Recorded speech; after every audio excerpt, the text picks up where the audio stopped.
Mas vamos ler juntos, assim, ó. 1, 2, 3, já. Portanto, irmãos, rogo-lhes pelas misericórdias de Deus, que se ofereçam em sacrifício vivo, santo e agradável a Deus. Este é o culto racional de vocês.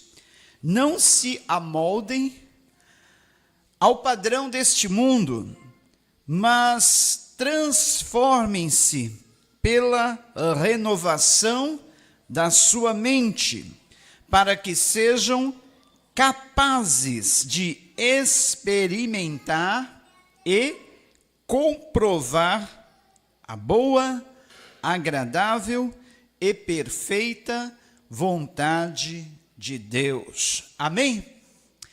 Queridos, quantos de nós, em alguma ocasião da vida, não se perguntou: quem sou? De onde venho? Para onde vou? O que estou fazendo nesse mundo? Qual o propósito da minha existência? Por que eu vim a este mundo? Alguém em alguma circunstância ou situação da sua vida já perguntou-se a si mesmo isso? Esse dilema, chamado dilema existencial, eu tinha muito antes da minha conversão. Aliás, isso foi um dos fatores que me levou a me converter a Jesus. Essa questão desse dilema existencial, de não saber o porquê está no mundo, de onde vem, para onde vai, qual o propósito da nossa existência, por que estamos aqui, afinal, quem somos, não é mesmo? Porque, olha, veja bem, talvez você se sinta algumas vezes, ou já se sentiu algumas vezes, como aquele hamster, naquela rodinha, que vai correndo, mas não sai do lugar, não é verdade? E aí você acorda todo dia, de manhã, levanta, trabalha, volta para casa, dorme, acorda no dia seguinte, levanta, trabalha, volta para casa, e você nessa repetição contínua, você não sabe o porquê você está nesta roda giratória sem chegar a lugar algum, não é verdade? Você já pensou assim? Você já se questionou dessa forma? Eu acho que todos já se questionaram. E quando a gente não sabe, não entende ou não compreende o propósito da nossa existência, nós achamos que a vida não tem um sentido, nós achamos que a vida não tem um propósito, nós ficamos a pensar que a vida é sempre uma mesmice, a vida é esta rotina cansativa, rotineira e enfadonha, e a gente não entende o porquê de certas coisas que a gente vive, não é mesmo? Mas, por outro lado, quando a gente compreende o propósito da nossa existência, tudo passa a ter um sentido, tudo passa a ter um significado. Até mesmo essa mesmice da vida, essa rotina que às vezes parece ser cansativa, rotineira, enfadonha, até isso ganha um sentido quando nós compreendemos o propósito, o sentido e o porquê da nossa existência. E eu quero que vocês, ou melhor, a palavra de Deus quer que vocês nesta manhã compreendam isso, o propósito da nossa existência, o porquê da nossa existência, o porquê nós estamos aqui. Você sabia? Cada um de vocês tem um propósito pelo qual o Criador te formou, o Criador te trouxe à existência.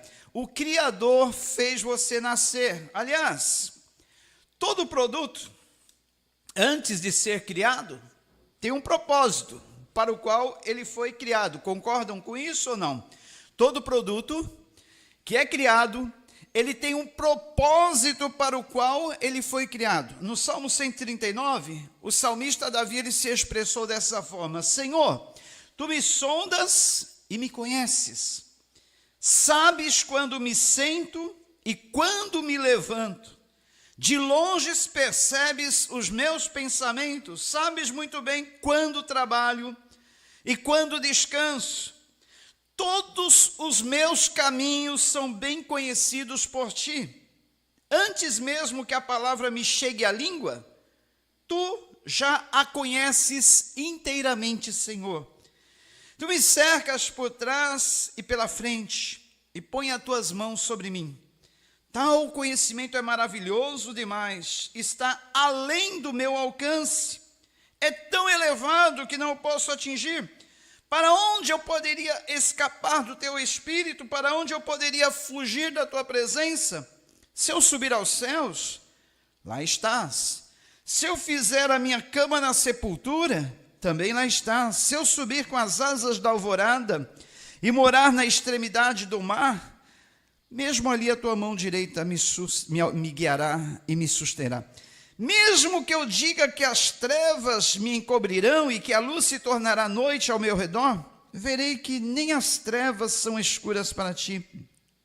A noite brilhará como o dia, pois para ti as trevas são luz.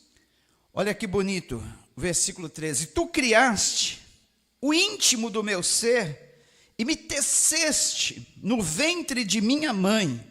Eu te louvo porque me fizeste de modo tão especial e admirável.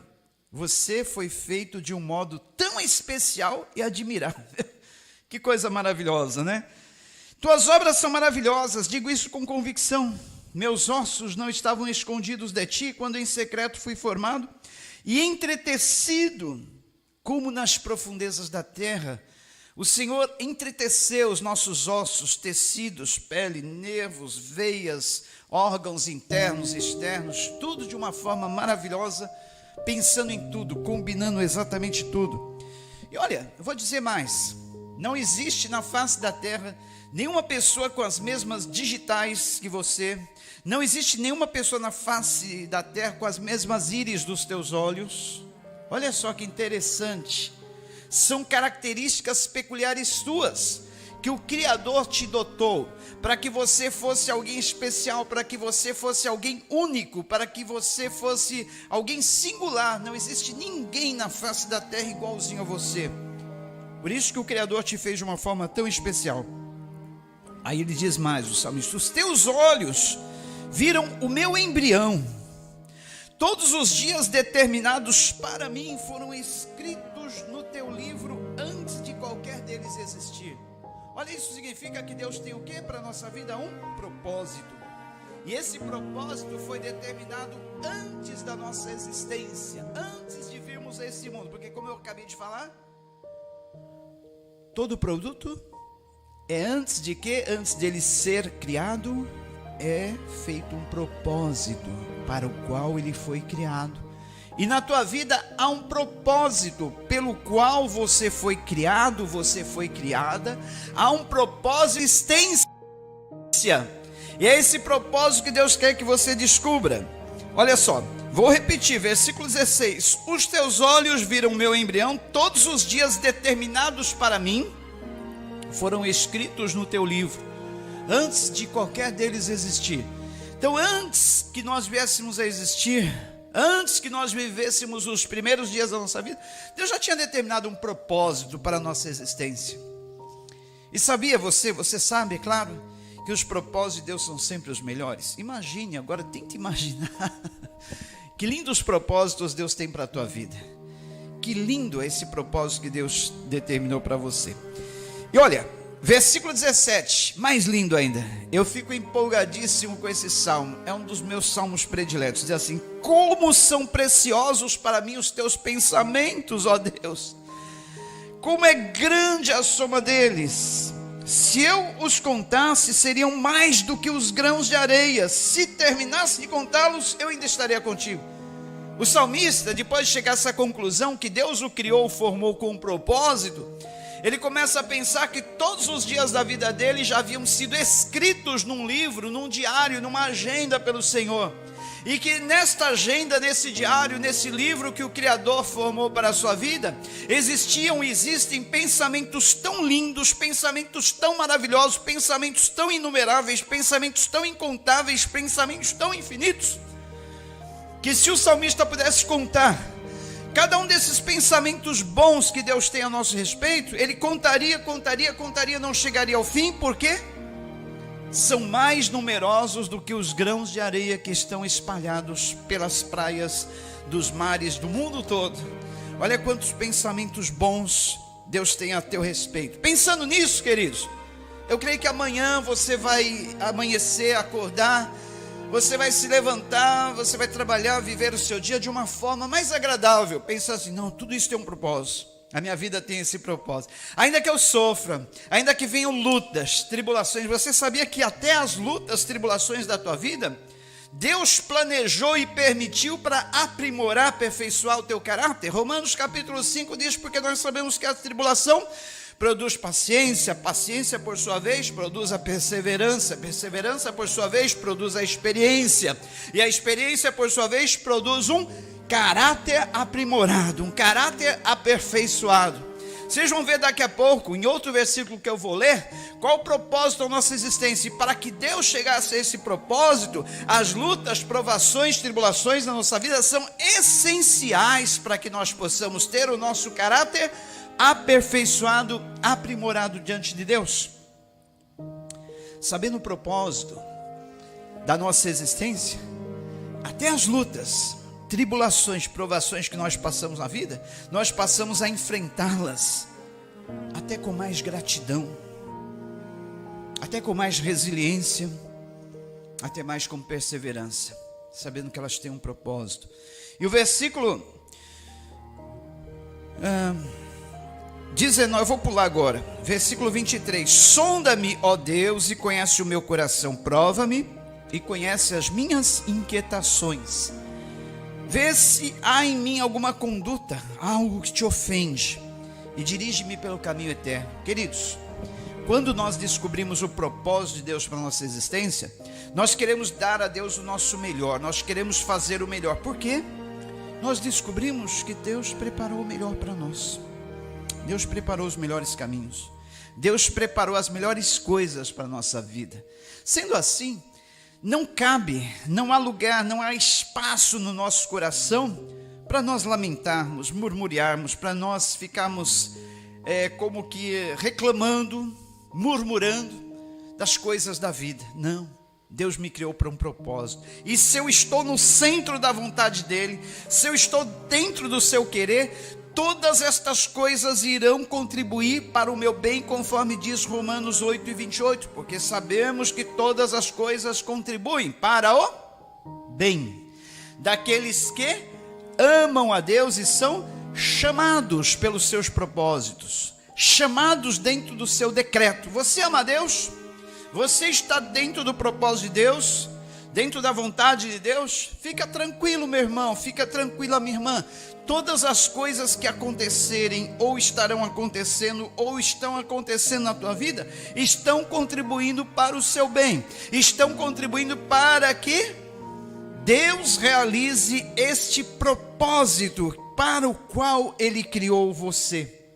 Saiba, todas as pessoas, todos têm um propósito de vida. Só que uns têm na sua vida esses propósitos realizados, outros não. Na vida de algumas pessoas permitem-se que Deus realize esses propósitos na vida dela. Outras pessoas não permitem que Deus realize esses propósitos em sua vida. Eu quero dizer algumas coisas. Propósitos e planos não são a mesma coisa. Propósitos e planos são algo diferente. Propósito vem antes dos planos. Vamos dizer que os planos seriam uma etapa estabelecida para se chegar a um propósito. Deus tem um propósito na tua vida. Deus tem um propósito nas nossas vidas. E para alcançar esse propósito, Deus tem alguns planos que Ele vai desenvolvendo, realizando na nossa vida, através da nossa vida, antes de efetuar ou se chegar a este grande propósito. Os planos podem ser mudados, propósitos não. Propósito é a razão da nossa existência, é o objetivo desejado, é o alvo a que você pretende chegar, ou a que Deus pretende chegar na nossa vida. Isso é muito importante, queridos. Se uma pessoa não tem um propósito, ela vive como que dando socos no ar. Ela vive como que quem vive dando um murro em ponta de faca, sem alcançar nenhum objetivo. Por isso é importante conhecermos os propósitos de Deus na nossa vida. Então, queridos, há um propósito na sua vida, e Deus deseja que você utilize todos os talentos, capacidades, aptidões, dons que Deus te supriu, dons que Deus colocou na sua vida, para que esse propósito da sua vida seja alcançado. Você entende isso? Todos nós temos dons, talentos, aptidões, capacitações com as quais Deus nos dotou, Deus colocou em nossa vida. Para quê? Com qual finalidade? Com qual objetivo? Para que Ele venha alcançar o propósito, para que o propósito para o qual Ele determinou na nossa vida seja alcançado. Você nasceu, chegou à terra com o propósito de Deus, e esse propósito Ele deseja alcançar, Ele deseja que seja alcançado na nossa vida. E para tanto, queridos, é importantíssimo nós descobrirmos qual a vontade de Deus para a nossa vida. Qual a vontade de Deus para a minha vida agora? Qual a vontade de Deus para o meu futuro? Você já se perguntou isso? Essa talvez é a pergunta mais feita, mais formulada pela maioria dos cristãos na face da terra. Por isso que Deus colocou no meu coração essa mensagem para hoje. Porque muitas pessoas têm o desejo, a vontade de saber qual a vontade de Deus para a minha vida. Eu vou dizer, antes de nós irmos para esse ponto, qual a vontade de Deus para a nossa vida, primeiro eu vou dizer qual o propósito para o qual nós fomos criados. Porque sabendo qual o propósito para o qual nós fomos criados, nós vamos entender a vontade de Deus para a nossa vida. E o propósito para o qual nós fomos criados, você pode abrir a sua Bíblia, Romanos capítulo 5, versículo 29. Olha o que diz lá, Romanos, carta que Paulo escreveu aos Romanos, capítulo 5, versículo 29. Aliás, queridos, a carta de Paulo aos Romanos, eu falei 5, 29? Não. Romanos 8, 29. 8, mesmo capítulo que está escrito sobre todas as coisas contribuem para um propósito. É logo depois desse versículo vem Romanos 8, 29. Queridos, como eu disse, há um propósito para o qual Deus nos criou, e esse propósito Deus quer realizar, Deus quer cumprir na nossa vida. Romanos 8, 29 diz assim: pois aqueles que de antemão conheceu, também os predestinou para serem conformes à imagem do seu Filho, a fim de que ele seja o primogênito entre muitos irmãos. Vamos ler junto comigo? Pois aqueles que de antemão conheceu, também os predestinou para serem conformes à imagem de seu Filho. Olha que lindo, queridos. Deus nos criou, Deus nos formou, Deus nos trouxe a esse mundo com um propósito. E esse propósito que Ele tem na vida de cada um de nós, sabe qual é? Propósito, como eu falei, é a intenção final de Deus. Dentro desse propósito, Ele tem alguns planos que Ele deseja realizar, efetuar na nossa vida, para que nós alcancemos esse propósito. E esse propósito final da nossa vida é que sejamos semelhantes, conformes à imagem do seu Filho, Jesus. Olha que lindo, queridos.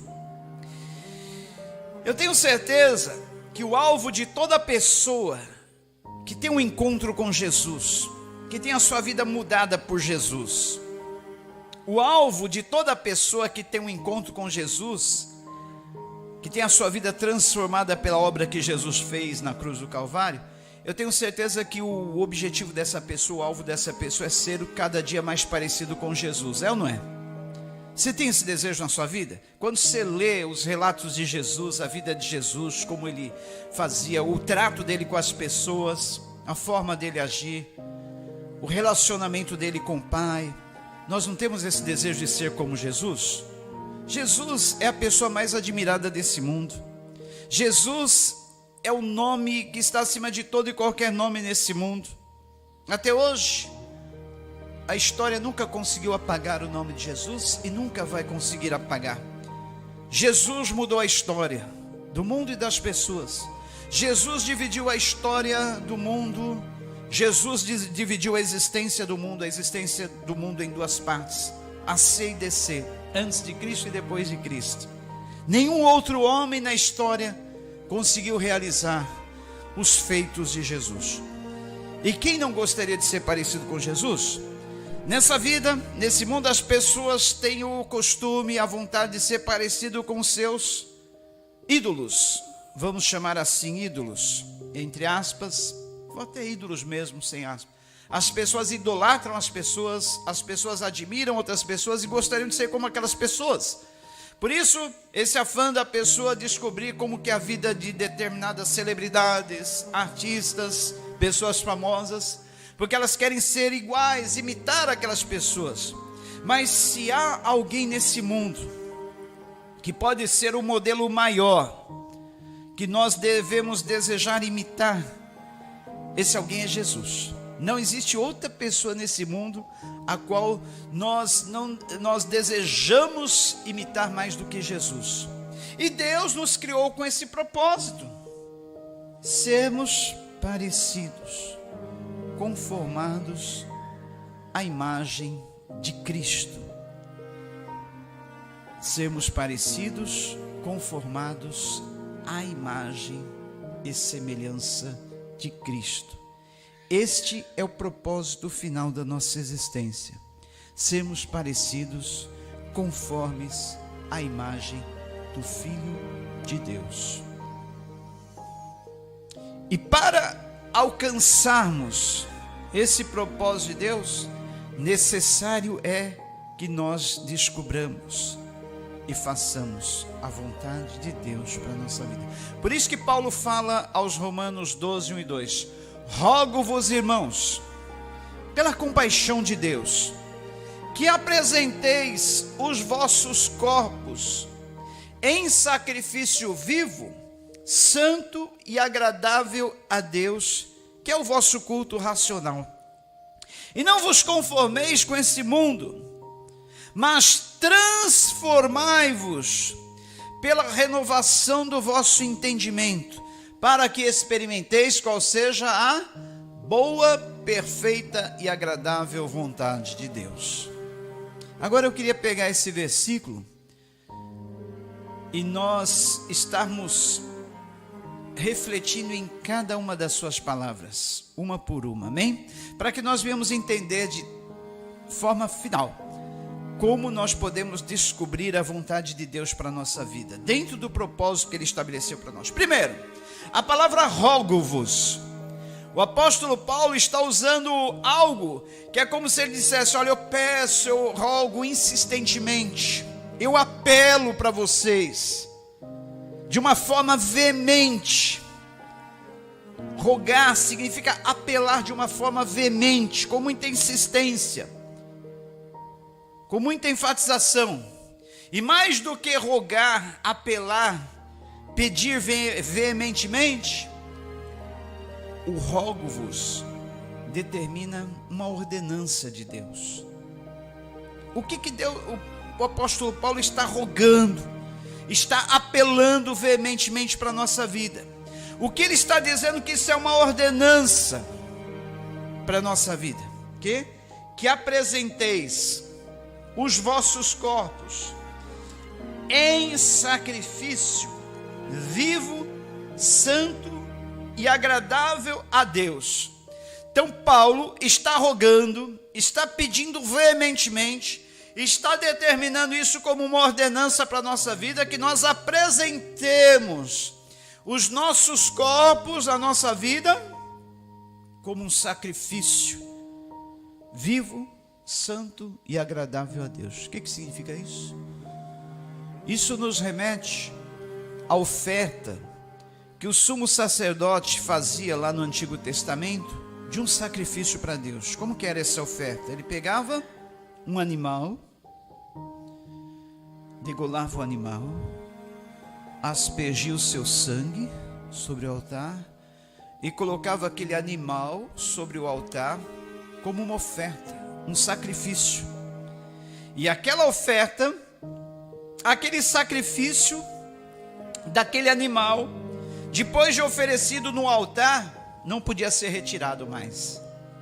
Estava totalmente entregue como oferta, sacrifício ao Senhor. É isso que Paulo está rogando da nossa vida. É isso que Paulo está dizendo que Deus quer para a nossa vida, que nós apresentemos a nossa vida ao Senhor como uma oferta, como um sacrifício vivo, santo e agradável a Deus, que deve ser oferecido totalmente sobre o altar do Senhor. E tem mais. Ele diz que este é o nosso culto racional. O nosso culto racional é a nossa vida como uma oferta, um sacrifício inteiramente entregue no altar de Deus, para que Ele realize aquele propósito que eu disse no começo, de sermos conforme a imagem do seu Filho Jesus. Agora eu quero pegar essa palavra racional e explicar para vocês, queridos. Muitos pensam que culto racional é um culto frio, culto vazio, culto só da razão, só da mente, só da racionalidade. Não, essa palavra racional quer dizer coerente, lógico. Não quer dizer algo somente da razão. Porque é impossível, querido, porque alguém diz assim, o nosso culto a Deus deve ser somente racional, somente com a razão. Não deve ter emoções. Queridos, Martin Lloyd Jones, teólogo, escritor americano, muito conceituado, muito renomado, ele disse um pensamento uma certa vez, muito interessante. É impossível que alguém compreenda a obra que Cristo efetuou na cruz por nós, o seu sacrifício, a sua obra redentora, o preço de sangue que Ele pagou para a nossa vida, e não sinta emoção no seu ser. Se você sente emoção quando você pensa na obra que Cristo efetuou na cruz do Calvário, e essa emoção se exterioriza na sua vida, no seu culto, não só aqui na igreja, dentro dessas quatro paredes, mas no seu dia a dia, vem aquela emoção, vem aquela gratidão pelo que Cristo ofereceu por você, ou fez por você, isso é absolutamente normal, porque é impossível que uma pessoa pense, medite, reflita, entenda a obra de Cristo e não sinta emoção. Por isso que o nosso culto, ele vai além da razão. O nosso culto exterioriza sim as emoções, as nossas emoções. E quantas vezes nós ficamos emocionados? E às vezes a nossa emoção é tão grande que a gente não consegue conter, porque nós entendemos a obra que Cristo realizou por nós na cruz. Nós entendemos o seu sacrifício por nós, o preço de sangue que Ele pagou por nós, para que hoje nós pudéssemos ter vida, para que nós pudéssemos ter liberdade, para que nós pudéssemos ter paz, para que nós possamos ter esse bem-estar, essa comunhão com Deus. Então isso traz emoção para a nossa vida. E este é o nosso culto coerente, lógico, não somente da razão, não somente frio, estático, é um culto lógico, coerente. Então essa palavra racional significa lógico, coerente, não somente da razão, frio, entende? Então o apóstolo Paulo está dizendo assim, olha, eu rogo-vos, eu peço pela compaixão de Deus, eu peço insistentemente, veementemente para vocês, Um pedido que, além de um pedido, é um mandamento, é uma ordenança do Senhor Jesus. Apresentem os vossos corpos, as vossas vidas, como um sacrifício colocado sob o altar de Deus. Um sacrifício que não possa ser retirado. Depois de apresentado, ele é colocado ali no altar e não é retirado. E isto é o culto racional de vocês, é o culto lógico, é o culto coerente de vocês, é o culto que vocês devem apresentar a Deus de uma forma lógica, de uma forma coerente, não somente da razão e não somente no outro extremo da emoção, mas um culto com lógica, um culto coerente.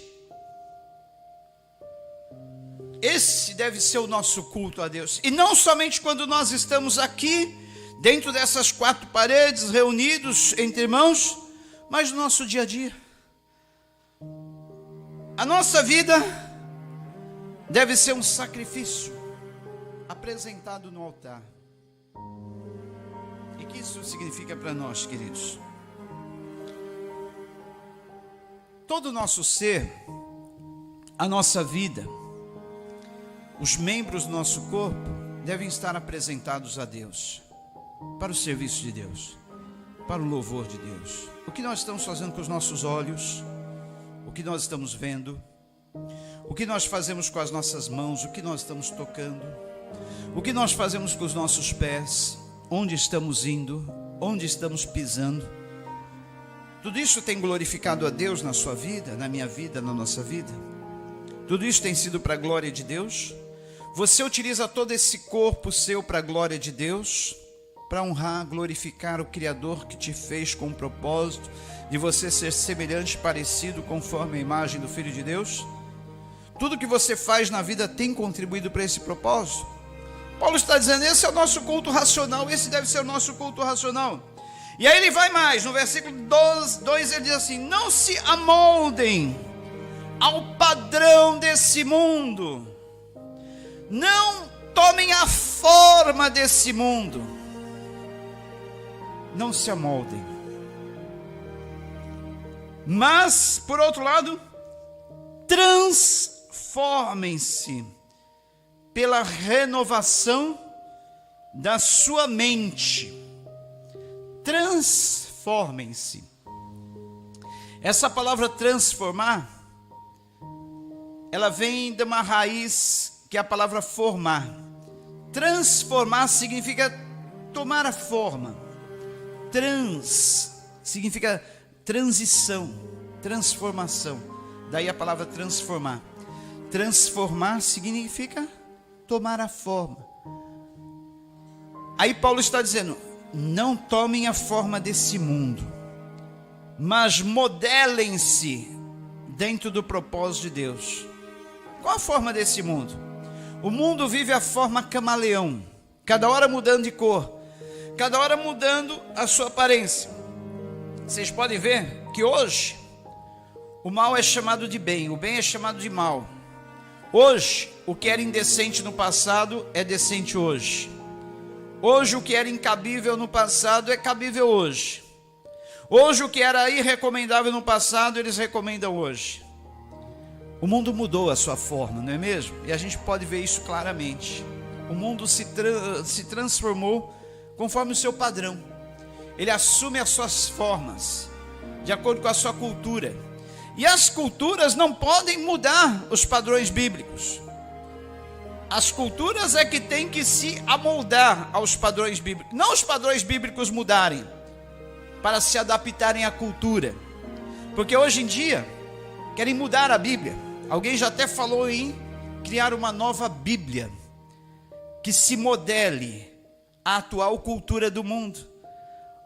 Ora, eu pergunto, é a Bíblia que tem que se amodelar à cultura do mundo? Ou é o mundo que tem que se amodelar à Bíblia?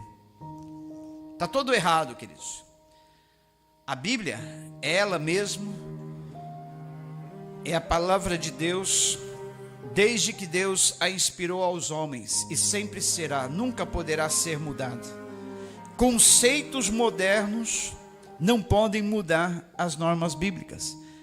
É a sociedade moderna que tem que se amodelar à Bíblia, e não o contrário. De outra forma, a Bíblia ia estar sempre tendo que ser mudada. Porque hoje o que é padrão de conduta normal, não será normal daqui a algum tempo.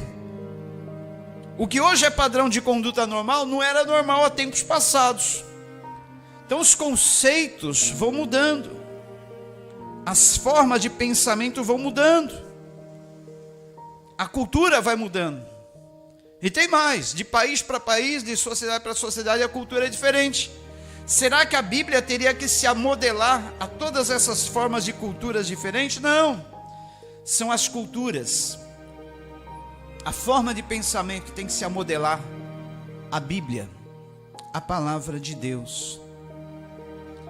Por isso que o apóstolo Paulo é veemente, é enfático em dizer: não se amoldem ao padrão deste mundo, mas transformem-se pela renovação da sua mente. Não se transformem de acordo com o mundo. Não viva da maneira do camaleão, que tem uma cor mudada para cada ambiente que ele está. Seja autêntico, seja real. Viva conforme a palavra de Deus. Não importa o meio que você está inserido, a sociedade que você está inserido, o tipo de grupo no qual você está ali inserido, encaixado. Seja você, seja autêntico. Viva a sua vida da forma como Deus quer. Se amolde ao padrão de Deus. Se entregue. Tenha a sua vida entregue a Ele no altar, como uma oferta que é entregue e não é mais retirada. Afinal, você não pode entregar a sua vida hoje a Jesus e depois requerê-la de volta para você. Entregou uma vez, sua vida está entregue nas mãos de Jesus, para que Ele realize e cumpra o propósito que Ele tem através da sua existência. Esse é o nosso culto racional, esse é o nosso culto lógico, esse é o nosso culto coerente. Queridos, para finalizar, o tema dessa palavra de hoje era: qual a vontade de Deus para a nossa vida? E para descobrirmos qual a vontade de Deus para a nossa vida, eu levei vocês a pensar que Deus tem um propósito para a nossa existência.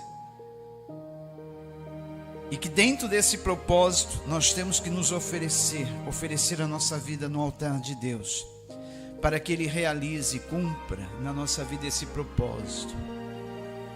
Agora, queridos, o mais interessante de tudo vem aqui: não se amoldem ao padrão desse mundo, mas transformem-se pela renovação da sua mente, para que sejam capazes de experimentar e comprovar a boa, agradável e perfeita vontade de Deus. Queridos, descobrir e viver, preste bastante atenção nisso aqui, que é a suma, é o ápice, é a chave final da mensagem. Preste atenção nesse ponto.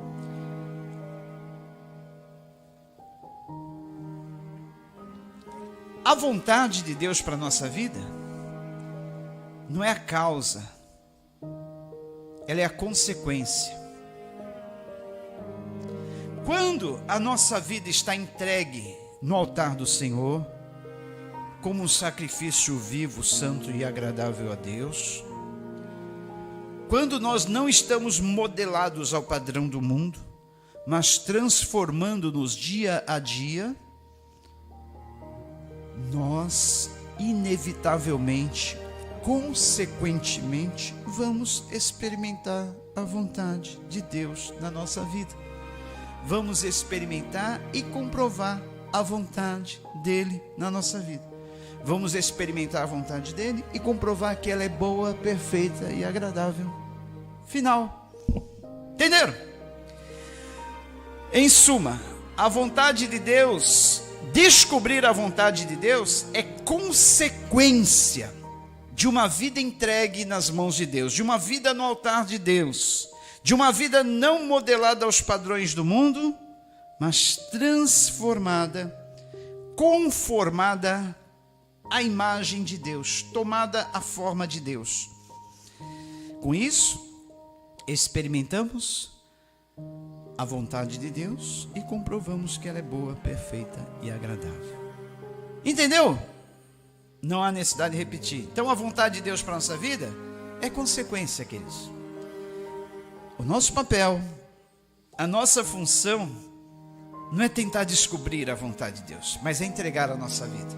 Entregue a sua vida no altar de Deus, viva conforme o padrão de Deus, amodele-se a vontade, ao padrão de Deus na sua vida, e você já vai experimentar a boa, perfeita e agradável vontade de Deus. Porque é impossível que fazendo isso, nós não estejamos na vontade de Deus. Vamos estar. E a nossa mente vai estar tão em sintonia com Deus, o nosso pensamento vai estar tão coadunado com o pensamento de Deus, que a gente vai andar conforme Deus quer.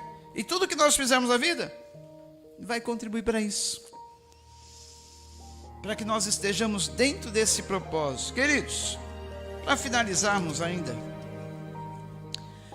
a vida não tem outro sentido se nós não estivermos amoldados a esse padrão. A tua vida tem um propósito, tem um sentido, e este propósito, esse sentido só pode ser vivido você estando nas mãos de Deus. Eu quero dar um recado para quem ainda não colocou a sua vida na mão de Deus. Um recado: se as coisas não estão dando certas na tua vida, é porque talvez você não esteja ainda colocado a sua vida nas mãos certas, nas mãos que vão determinar, que vão fazer com que o seu futuro, as coisas aconteçam na tua vida, para que se cumpra, que se realize o propósito que Deus tem na sua vida. Deus tem um propósito na sua vida, e para que esse propósito seja realizado, a tua vida tem que estar na mão da pessoa certa. Alguém já disse: uma bola de basquete na minha mão vale uns R$35. Nas mãos do Oscar, aquele grande jogador de basquete, ela poderia valer R$7.000. Depende das mãos que a seguram. Uma raquete de tênis em minhas mãos não tem uso algum, porque eu mal sei jogar tênis, mas na mão do Guga o tornou o número 1 do mundo. Uma vara em minhas mãos vai manter os animais afastados de mim, mas nas mãos de Moisés vai abrir o mar vermelho. Depende das mãos que o seguram. Um estilingue nas minhas mãos é apenas um brinquedo, mas nas mãos de Davi se tornou uma arma poderosa. 2 peixes e 5 pães nas minhas mãos se tornam alguns sanduíches, mas nas mãos de Cristo alimentaram multidões. Depende das mãos que o seguram. Pregos nas minhas mãos podem significar a construção de uma casa, mas nas mãos de Cristo significaram a salvação do mundo. Depende das mãos. Como você pode concluir? Tudo depende das mãos. Então, coloque suas preocupações, seus sonhos, seus anseios, seus temores, seus interesses, sua família e principalmente a sua vida nas mãos de Deus, porque tudo depende das mãos que o tem. Entendeu? A minha vida nas minhas mãos não vai ter significado, sentido algum, mas nas mãos de Deus vão ter todo o significado, todo o sentido. E aí Deus vai conseguir realizar o seu propósito na minha vida. Aí alguém pode perguntar: mas pastor, isso é tolir minha liberdade? Nas mãos de Deus eu vou estar preso, eu não vou ter liberdade. Quero lhes contar, para terminar, uma seguinte ilustração. Imagine um navio afundando, um navio naufragando, um navio daqueles transatlânticos modernos, que tenha a primeira classe, com tudo o que há de direito, segunda classe, terceira classe. Aí o navio está naufragando, afundando. Aí o capitão do navio, o comandante, chega e diz: senhores passageiros, essa embarcação está afundando. Vocês podem se aproveitar de tudo que há no navio. Quem está na terceira classe pode ir para a primeira classe, pode usufruir de toda a comida que tem lá, de toda a bebida que tem lá. Vocês podem, se quiser, jogar bola no salão de jantar. Vocês podem quebrar os cristais. Vocês podem quebrar tudo. Podem fazer o que vocês desejarem no navio. Vocês têm toda a ampla liberdade. O navio está afundando. Quem é que iria aproveitar a sua liberdade numa ocasião dessa? Você ia aproveitar livremente a sua liberdade? Eu vou para a primeira classe do navio. Eu vou comer de tudo que ali há. Eu vou beber de tudo que ali tem. Eu vou fazer de tudo que eu gostaria de fazer na primeira classe do navio. Agora eu tenho liberdade. Mas esqueça, não se esqueça que o navio está afundando. Breve estará afundado. Que vantagem tem a sua liberdade de fazer o que você quiser dentro de um navio que está afundando? Isso é liberdade? Não. Não. A liberdade é eu poder viver a minha vida sem estar preso ao pecado, sem estar preso nas garras de Satanás, sem poder fazer a vontade de Deus. Isto não é liberdade. A verdadeira liberdade é você estar livre de ter que estar sujeito ao pecado. A verdadeira liberdade é você estar livre das garras de Satanás. E ao invés de estar preso nas garras dele, você tem um domínio sobre ele. A verdadeira liberdade é você poder fazer a vontade de Deus, ter liberdade para fazer a vontade de Deus, se entregar a Deus. Essa é a verdadeira liberdade. Ele não tolhe a nossa liberdade. Deus, na verdade, ele restitui, restaura a nossa liberdade. E assim nós vivemos verdadeiramente livres. A sua vida está nas mãos de Deus? Se estiver, Deus vai cumprir o seu propósito na sua vida. Se estiver, a sua vida vai ter sentido. A sua vida vai ter significado. Depende das mãos em que ela está. Coloque hoje mesmo sua vida nas mãos de Deus, porque ela colocada nas mãos de Deus vai estar no lugar certo. E você estando nas mãos de Deus, com a sua vida entregue nas mãos de Deus, você vai experimentar a boa, agradável e perfeita vontade de Deus. Todos os planos que Deus estabeleceu para você vão ser realizados, para que Ele cumpra finalmente o propósito para a sua existência. E aí você vai viver tranquilo. Onde você estiver vai estar bom, o que você estiver fazendo vai estar bom, a vida que você estiver vivendo vai estar bom, porque você vai saber. Isso é apenas uma etapa, um plano, para que Deus realize e cumpra todo o seu propósito na minha vida. Entenderam, queridos? Ficou alguma dúvida? Espero ter alcançado o objetivo que Deus colocou no meu coração nesta manhã, e você possa entender o plano dele. Amém? Vamos orar? Vamos pedir a Deus.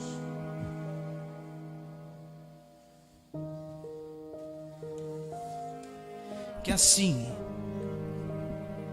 o seu propósito, a sua vontade seja realizada, plenamente cumprida na nossa vida. Senhor, colocamos nossa vida nas tuas mãos, para que o teu propósito, a tua vontade, os teus planos, o seu desejo seja cumprido na nossa vida. Cumpre em nós o teu querer, realize em nós a tua vontade.